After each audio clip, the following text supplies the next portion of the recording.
பெரும்பான்மை இடங்களில் வெற்றி பெற்ற ஒரு தனிப்பெரும் கட்சியாக தாவேகா வந்திருக்கிறது. நமக்கு அதிலே மகிழ்ச்சி இல்லைதான். என் தலைமையின் மீது நம்பிக்கை வைத்திருப்பவர்களுக்கு விளக்கம் தர வேண்டியது என்னுடைய பொறுப்பு. இதில் எனக்கு எந்த ஈகோவும் கிடையாது.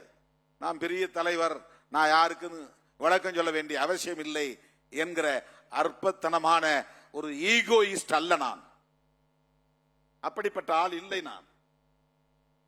அதற்கு விளக்கம் சொல்ல வேண்டிய பொறுப்பு எனக்கு இருக்கிறது. தோழர் வீரபாண்டியன் அவர்கள் சொன்னதை போல இங்கே பெரும்பான்மை இடங்களில் வெற்றி பெற்ற ஒரு தனிப்பெரும் கட்சியாக தாவேகா வந்திருக்கிறது.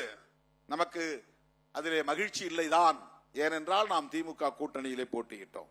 எப்படி நாம் மகிழ்ச்சி அடைய முடியும்? இன்னும் சொல்ல போனால் தாவேகாவை நாம் விமர்சித்திருக்கிறோம். எப்படி நம்மால் போய் உடனே ஒட்டிக்கொள்ள முடியும்? பதவிக்காக எப்படி கட்டி புரண்டு உருள முடியும்? பதவிக்காக RSS பெற்ற பிள்ளைகள் என்று நான் விமர்சித்து விட்டு, இல்லை இல்லை உங்களுக்கு நாங்கள் ஆதரவு தருகிறோம், எனக்கு துணை முதலமைச்சர் பதவி தாருங்கள் என்றா நாங்கள் பேசினோம், கெஞ்சினோம், வாதாடினோம், அதற்காக காத்திருந்தோம்.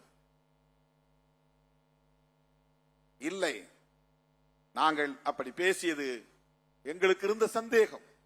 நேருக்கு நேர அந்நிய அரசை அமைச்சர் நாற்காலியிலே அமர வைத்த பிறகு நானும் தோழர் ரவிக்குமார் அவர்களும் சிந்தனை செல்வன் அவர்களும் 3 பேரும் அமர்ந்து முதலமைச்சரோடு பேசிக் கொண்டிருந்த போது நான் சொன்னேன், எனக்கு உங்கள் மீது தேர்தலுக்கு முன்பு இருந்த சந்தேகம் இது.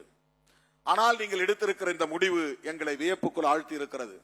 நீங்கள் நினைத்திருந்தால் அதிமுக ஆதரவை பெற்று ஆட்சியை உடனே அமைத்திருக்க முடியும், அல்லது அதிமுக கூட்டணியில் உள்ள பிற கட்சிகளின் ஆதரவும் உங்களால் பெற்றிருக்க முடியும்.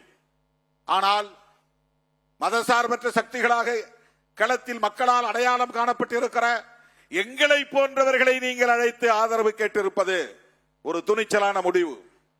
ஆகவே நீங்கள் எடுத்திருக்கிற இந்த நிலைப்பாட்டை நாங்கள் அங்கீகரிக்க வேண்டியது எங்களுடைய பொறுப்பு. மதசார்பின்மையில் உங்களுக்கு ஒரு நம்பிக்கை இருப்பது எங்களுக்கு வெளிப்பட்டு இருக்கிறது. அது தேர்தலுக்கு முன்பு இருந்த சந்தேகம். இந்த நிலைப்பாடு அந்த சந்தேகத்தை போக்கி இருக்கிறது. எனவே ஆதரவு நல்குகிறோம், உறுதியாக இருப்போம், என்றைக்கும் தோழமைக்கு உண்மையாக இருப்போம், நட்புக்கு உறுதியாக இருப்போம்.